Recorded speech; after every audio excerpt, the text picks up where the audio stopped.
Hey y'all, I have Brown here, and tonight we are going to be talking about Iron Man Annual number 13. So the first story in this particular annual is the third and final chapter of the Assault on Armor City storyline. And as far as final chapters go, this is actually a pretty good one. I mean, nothing to write home about necessarily, but at the same time, in terms of, giving closure to the other two chapters, it does a pretty good job. But continuing from the second part in Avengers West Coast Annual number 7, Iron Man, aka Tony Stark, had found out that his armor had been misappropriated by an old enemy of his, namely Professor Power, who had made an effort to recreate certain Stark tech that had been discontinued or destroyed, and basically, he was wanting to use it against Iron Man and the Avengers, and so Tony Stark and a makeshift team of Avengers and as well as Darkhawk are able to get to Professor Power's headquarters, destroy the armor, and also rescue James Rhodes, who had been taken hostage. But in the meantime, though, Tony Stark had found out that Professor Power had in turn been getting his the technology, through AIM, which was a criminal organization that has some really cool technology, but unfortunately, they're always trying to take over the world or destroy it, that kind of thing.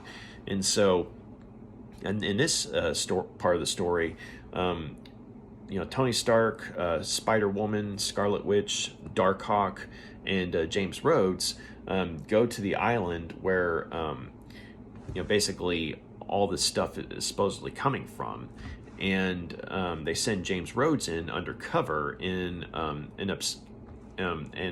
obsolete super supervillain armor called the Mauler armor, and once he gets to where the AIM compound is on the island, he's unfortunately identified as basically working with Tony Stark, because the Mauler armor was shown to have fallen into Stark's hands at one point, and so all the goons basically level the Mauler armor. But thankfully, James Rhodes and Stark had learned from the last time of sending James Rhodes undercover to not actually send James Rhodes himself, but to say, have a suit of armor that you can remote pilot. And so as that Mauler suit of armor is destroyed, James Rhodes is actually in the Quinjet with Tony Stark. He was basically controlling the thing, and when it blew, he's like, I'm glad I sent the suit instead of me. So so was Stark as well. But after that happens, Spider-Woman, Scarlet Witch, and Darkhawk are about to attack the AIM forces, except they're joined by someone unexpected, a guy named U.S. Agent, who was a member of the Avengers West Coast at the time, but he was also an agent of the government as well, and he's actually been given an assignment by the government, and that is to reclaim a piece of Stark tech called the Ironmonger armor, which was unfortunately yet another piece of Stark tech that was used against Tony Stark, as well as the world in general. But basically, there's a bit of a conflict between this makeshift group and the U.S. agent, and so Tony Stark says, hey, the best way you can achieve your goal is by helping my people achieve theirs. And so they kind of come to a reluctant truce, and U.S. agent helps them take out the AIM forces. And at a certain point, Tony Stark basically says, okay, you guys evacuate the island, I'm going in solo. And so he's able to figure it out exactly where this mysterious criminal mastermind is. And so he dons his Iron Man armor and he goes into the AIM compound, and he's confronted by by a guy who was an old enemy of his, who had actually infected him with a techno-organic virus, which at this point in time is currently killing him. And so this was a bit of a personal fight between the two, because it turns out this guy actually blamed Tony Stark for his father's misfortune, because it turns out that his father and Stark were in fact colleagues, but apparently something went wrong along the way, and the guy ended up losing everything. And so this guy's blaming Tony Stark for his father's fate, when Tony Stark's trying to tell him, no, it's not that simple. But obviously the guy's not listening. And so this guy, it turns out, is connected into his headset with all these cables and stuff that allows him to control multiple suits of armor, namely multiple suits of Ironmonger armor, as well as other pieces of Stark technology, and basically tries to just flat out overpower Iron Man through all the remote controlled suits of armor that he's got at his disposal. And he actually does throw Iron Man around quite a bit, but unfortunately he overestimates his own ability to control everything, because it turns out, he's using too much power in doing so, and as a result there's an explosive feedback which fries him, literally. And so once that happens, Iron Man's able to get out of there and let the island destroy itself with this fierce feedback. And so once he gets back to the Quinjet, they drop Darkhawk off back in New York City, and as they're heading back to their own headquarters, U.S. agents asking, well, hey, what about the Ironmonger armor? I was supposed to get that, for the government. And Tony Stark tells them, you can, I'll tell you exactly where it is, in Hades. Basically his way of saying go to hell. And so basically, Tony Stark is, just, left kind of reflecting on everything, because, this is yet another instance where his technology had been used against him and those he cared about. But he also knows that, because, he keeps his pulse on, his finger on the pulse when it comes to stuff like this, he's always going to be 2 steps ahead of those who try to do that. But I was going to, if it's okay with y'all, I just wanted to read a little bit from, the last page in this story, because it was a very good, closing shot visually, but also narratively.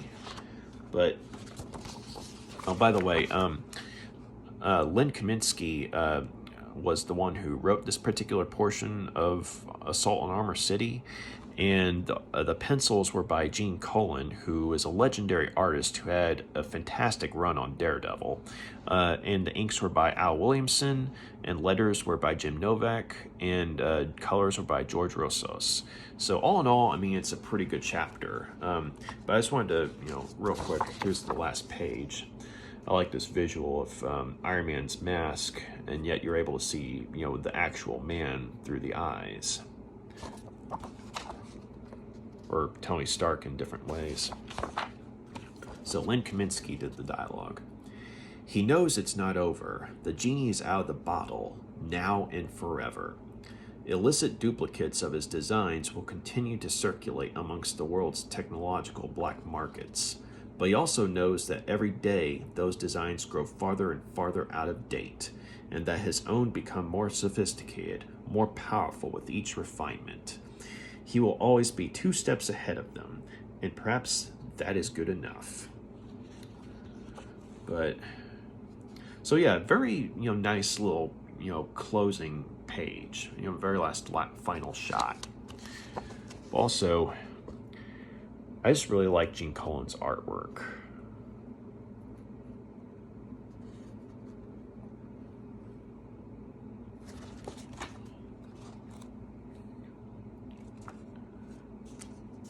That's another cool shot.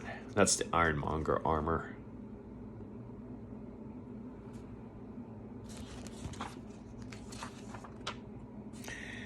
And I really like this particular panel right here because, Gene Colan and those he worked with, I mean, they did a really good job of making it look like, the blasts, which they are coming from Iron Man here, but, the energy blasts in the armor, they looks like they sort of just flow together.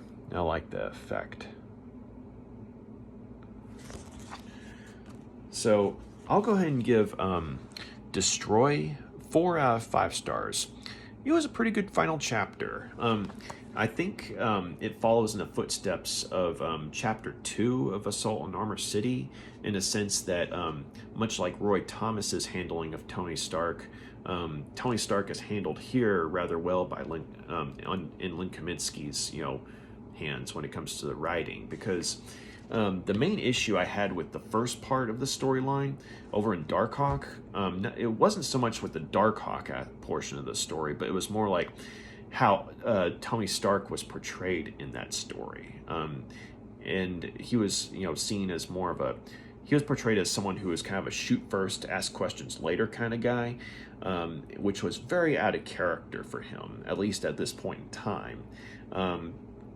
And in fact, he actually starts a fight with Darkhawk. And you would think that, with Darkhawk almost certainly being in the Avengers database, even if they don't know much about him, they'd be able to put 2 and 2 together and realize that this guy's, almost certainly a hero, that kind of thing. And at the very least, his association with, say, Spider-Man and the New Warriors, I mean, that would merit some, that would surely merit, some reasonable doubt that Darkhawk means ill will towards the world in general, but unfortunately Tony Stark's like, I can't trust him, bam, and it's not until later on that he realizes that, oh, I can actually trust him. So yeah, it was very out of character for Tony Stark. And once he got over to the Avengers West Coast annual part of the story, that's when Roy Thomas was doing the writing. And as a result, Tony Stark came out looking more like, himself. Like he was more well-rounded, more even keel. I mean, paranoid, yes, but he had a reason to be paranoid.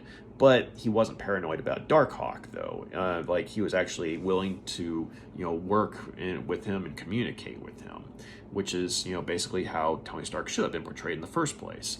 And that portrayal kind of, carries over into this annual under Len Kaminski's hands. And so I appreciated that.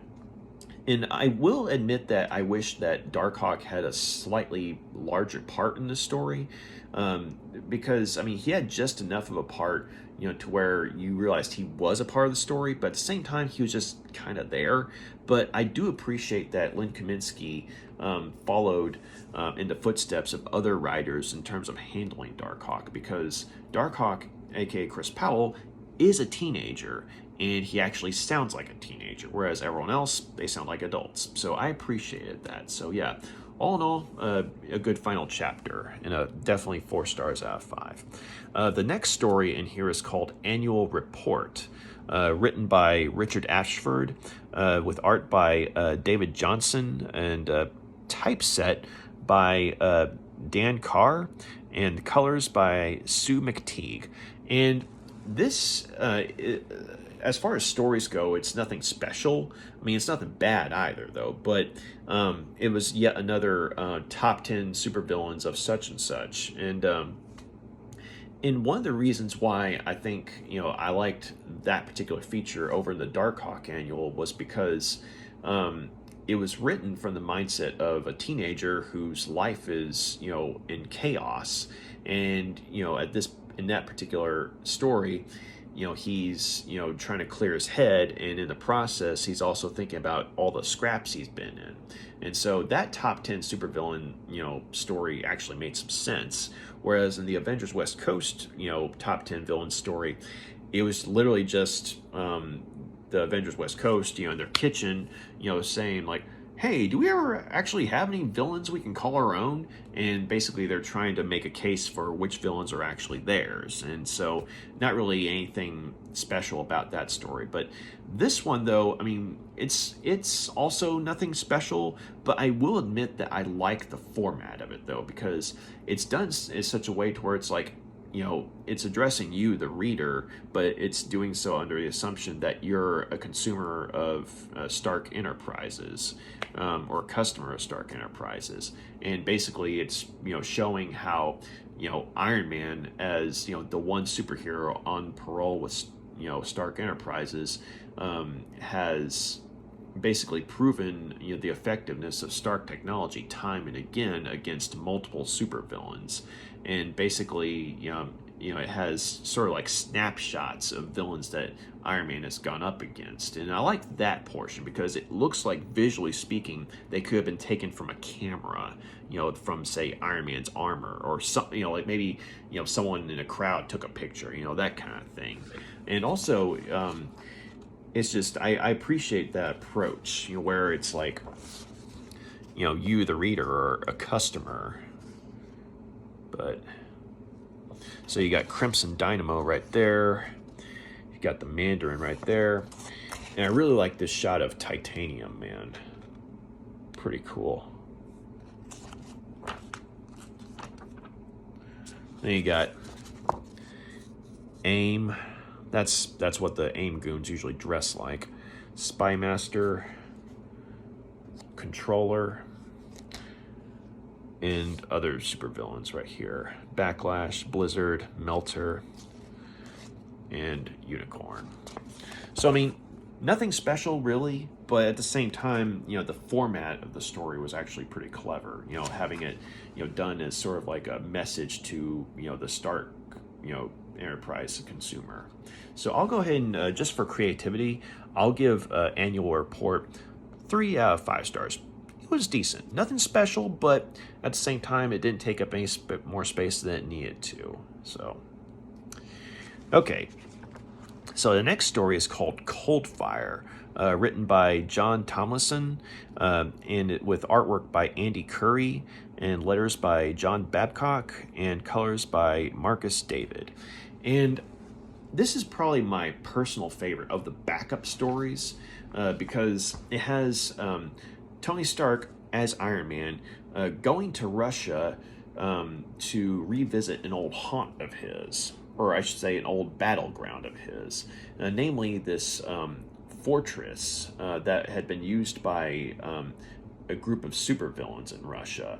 And that was the site of one of the more memorable chapters of the Iron Wars storyline, in which Iron Man went up against Crimson Dynamo and the Titanium Man. And the Titanium Man, aka the Russian mastermind Gremlin, was killed in combat. And so Iron Man, he's been asked by the new ruling body within Russia. And bear in mind, this is Russia in the early 90s, so they're apparently trying to be more progressive about things. But basically, they're of the mindset that this fortress is a reminder of darker times in Russia's recent past. And since Iron Man was the one who basically was victorious that day against Russian supervillains, this new ruling Russian body, they're wanting Iron Man to basically destroy the fortress, but not before shutting things down that, say for instance, like if there's any computers still left intact, just go ahead and shut them down, leave them to the grave. But unfortunately, though, when Iron Man gets there, he finds out this place is still inhabited by Gremlin, who should be very dead. But spoiler alert, he actually is dead. But he, in the event of his death, left a series of holograms throughout the fortress in the event that Iron Man ever, came back, for whatever reason.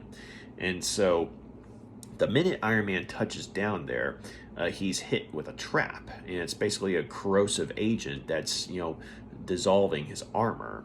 And these holograms of Gremlin are taunting him, saying that if he can make it his way to the center of the compound, then he can find a counter agent to this acid, and he may yet survive. And so Iron Man is forced to go through a gauntlet of mechanical foes, while his armor is gradually falling apart and shutting down. And so he eventually does make it to the center of the fortress through quite a bit of improvisation. And once he's there, he's met with yet another hologram of Gremlin, and basically he's congratulating Iron Man, saying, if you made it this far, then you're stronger than I thought. But basically he explains that you're going to die here because there is no counter agent to the acid your armor's being eaten with. And so basically he's like, much like I've probably died by now, in my armor, you too will die in yours. And so I like that little bit of prescience that Gremlin apparently had, because, I mean, he relied on his armor so much, like Tony Stark relied on his. And so, he just figured that, regardless of whether it was Iron Man or someone else, he was going to die fighting in his armor. So I liked that that was a nice little touch there. But anyway, though, right when the message finishes, all these guns, pop out and basically lock on to Iron Man. And at this point, Tony Stark is helpless, but he makes a Hail Mary play, and basically he gets himself out of his own armor. And as soon as he's out of the armor, all the guns basically just blow the armor to smithereens. And Tony Stark figured that any sort of technology in there, in this trap, was keyed to pick up Stark technology, not Tony Stark himself. So basically they were ready and willing and able to kill Iron Man, but Tony Stark, who's that? And so once that's done with, Tony Stark is able to get to computer databases that he's needing to in order to shut the place down, and then he's able to destroy it from the outside. Although that part takes longer because, well, he can't use his Iron Man armor because it's destroyed. but he has this sort of a moment where he's reflecting on the notion of this fortress being a reminder of a dark past, and how its destruction is a symbol for a more hopeful future. But I'll go ahead and read that real quick, if y'all will indulge me.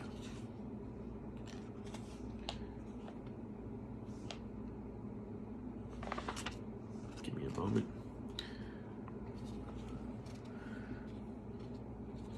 Okay, so I'll show you pictures real quick.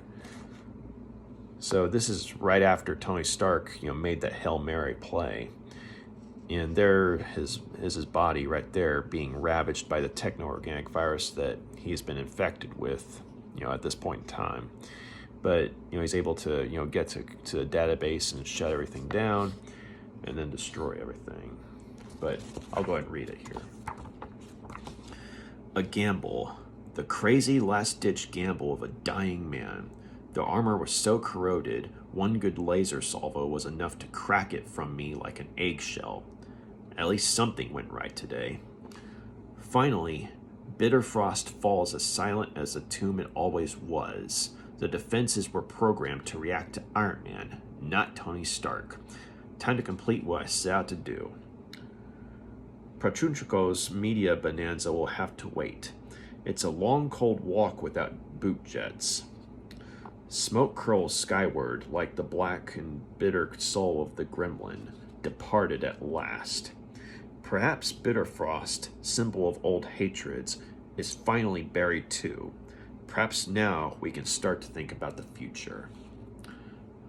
pretty good story. And once again, you have final page that's very well done and brings a good conclusion to the story. So I'm going to go ahead and give Cold Fire 4 out of 5 stars. Like I said, probably my favorite backup feature.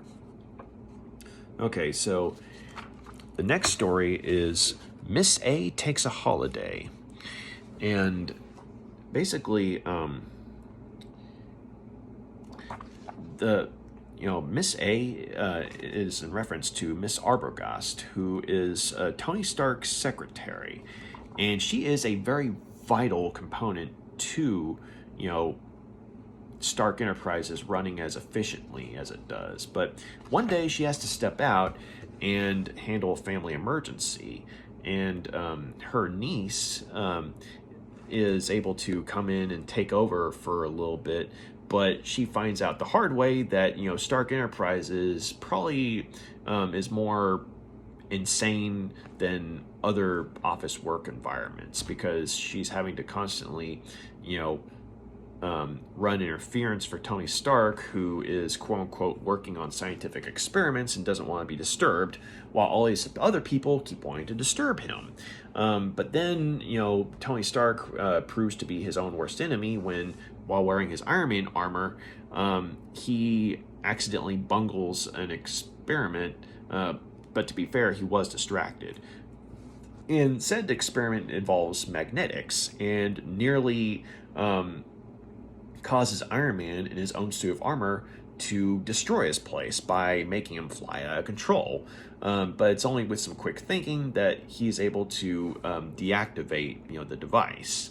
But unfortunately, he has to, go back into his office and, pretend, to, get out of hiding from under his desk, which is, the alibi he was going to go with as Tony Stark. And, this, Miss Arbogast's niece, she's like, "Where were you?" And he's like, "Oh, I was hiding under my desk."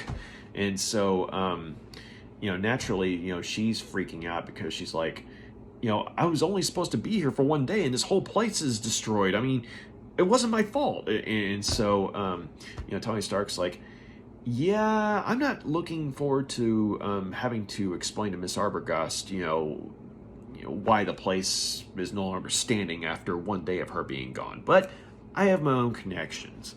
And so within, a day's time, he's able to have have multiple, construction companies rebuild the place.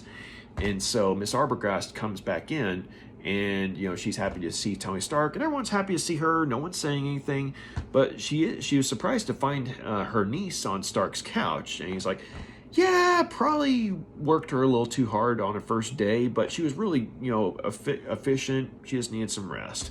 And so then Miss Arbogast freaks out, because she sees something that's out of the ordinary, and Tony and her niece and Miss Arbogast's niece are kind of like, "Oh no, she found out somehow that the place was destroyed." And then it turns out that she's freaking out because her chair no longer has her favorite cushion, which is apparently something that the construction team bungled. I mean, they rebuilt everything, but they neglected to restock her favorite cushion. And so they're like, "Yeah, I mean, who knows where it is now," that kind of thing. So, not a bad story. I mean, I would say it's more cute than anything. It's definitely a kind of a comedy of errors type of story, in the sense that, Tony Stark proves to be his own worst enemy by nearly destroying his own place, with his own technology. But I did like, how Miss Arbogast's niece, I mean, she was in over her head, and yet she was genuinely trying to, do her job, which was just supposed to be for one day, and yet, she's being, given sort of, the full treatment by way of being exposed to, the insanity of the Marvel Universe. And so, yeah, I mean, not like, I wouldn't say it's like a quote-unquote good story, but at the same time, it was a fun, cute one. And the artwork wasn't bad either. Let's see. So the writing was by Richard Ashford. Pencils were by Cooper Smith.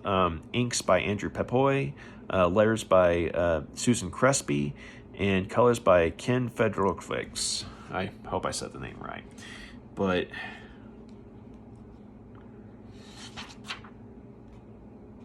let's see. So yeah, not bad artwork. I mean, nothing to write home about, but, you know, not bad. Although, let's see. You know, the artwork does kind of pick up a bit whenever, you know, Iron Man's in action. But when it comes to, say, like the day-to-day stuff, it just looks sort of decent. But, okay, yeah, so I'll go ahead and give Miss A Takes a Holiday 3 out of 5 stars. It was a cute story. Oh, yeah, before I forget. There's her niece.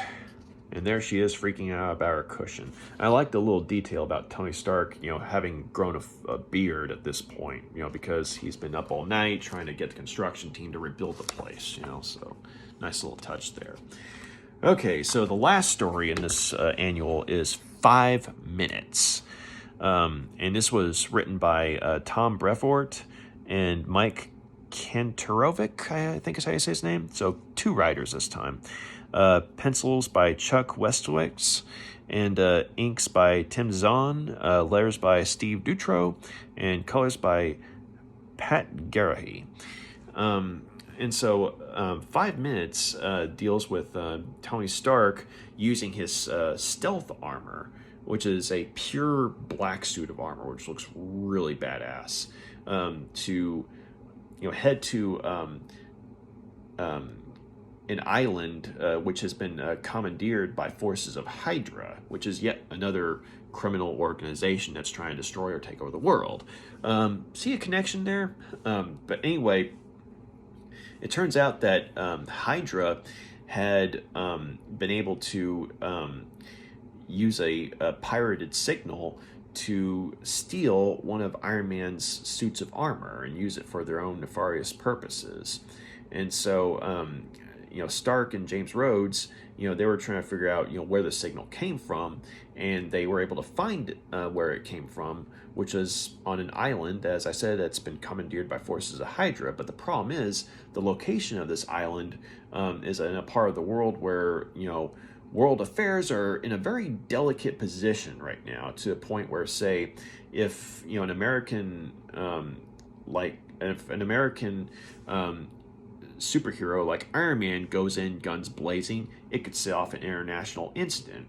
And so naturally, Stark wants to shut down any scheme that Hydra has, and reclaim his technology.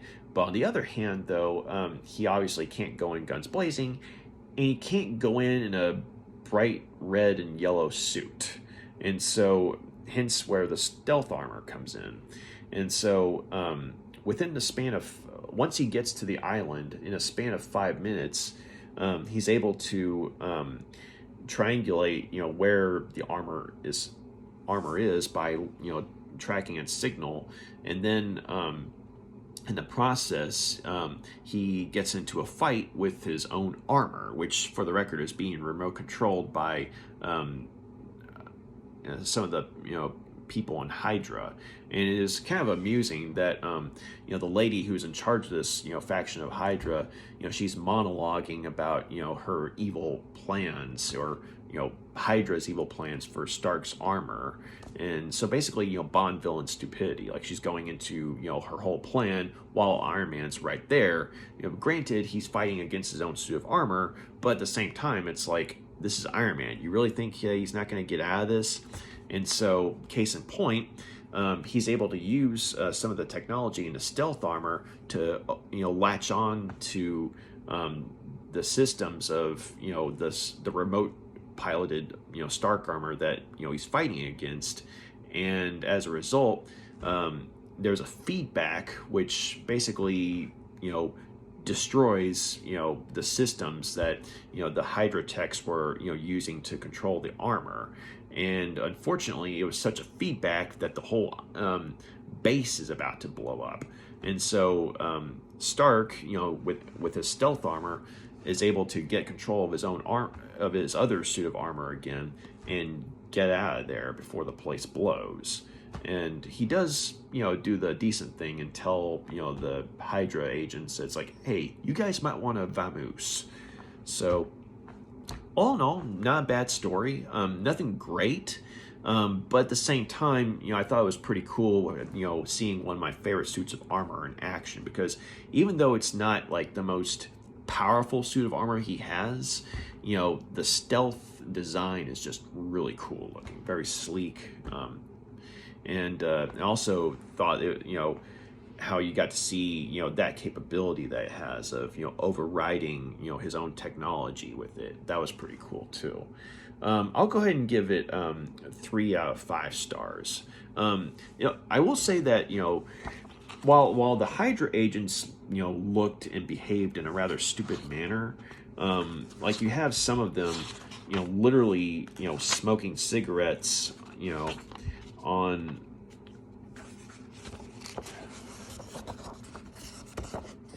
barrels of gasoline, like right there. And also the way they're written, it's like, they're dimwits who, are wearing Hydra costumes. But it's like, you'd expect the, members of AIM or Hydra to be much smarter than this. And unfortunately, they come across like idiots that just happen to have, a bunch of armor that they've stolen. Although some of this, some of this stuff is pretty cool though, like the armor that, they used from a Japanese competitor of Tony Stark's. But another cool thing about the stealth armor is that while you might be able to, see it with your eyes, it doesn't show up on, radar or computer. And so when Tony Stark's in the stealth armor is taking out, these robots right here that are being, controlled by people on the inside, they're freaking out because, all they know is that something or someone is destroying them, but they can't see who it is, because of the way their visual stuff is, coordinated with the robot. It's like they see what the robot sees, like, from like a purely radar sense almost. And unfortunately, because, the stealth armor's, invisible to radar, well, it's like they're being destroyed, but they can't see what's destroying them. So I thought that was a nice touch.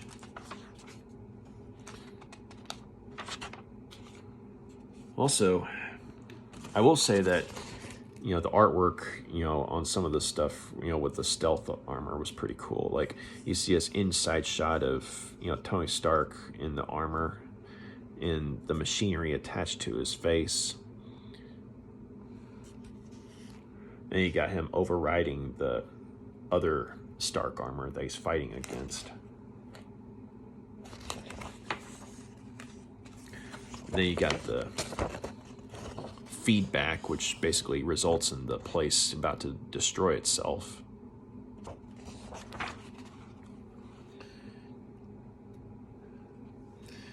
But there you go. Really cool intro shot. But I'll go ahead and give 5 minutes, 3 out of 5 stars. Nothing special in and of itself. It's just kind of there. But visually, though, it's actually pretty cool. I did, find it annoying, though, that the Hydra agents, the soldiers of Hydra were acting as stupid as they were. That kind of, it's just, like I said, you expect more from a renowned group of supervillains, but at least the artwork though looked good, and I did enjoy seeing the stealth armor in action. But so yeah, that was it. That was Iron Man Annual number 13, and that was the final portion of Assault on Armor City. So thank y'all very much for taking the time to check out my review. Y'all got any questions, comments, please drop a line, let me know. I would love to hear y'all's feedback, and I hope y'all had fun listening to what I had to say about this particular annual, as well as, seeing some of the artwork and what have you, because I had fun, looking back at some of this stuff. But you like what you see here, please feel free to like and subscribe. But y'all take care. Have a good night. Bye.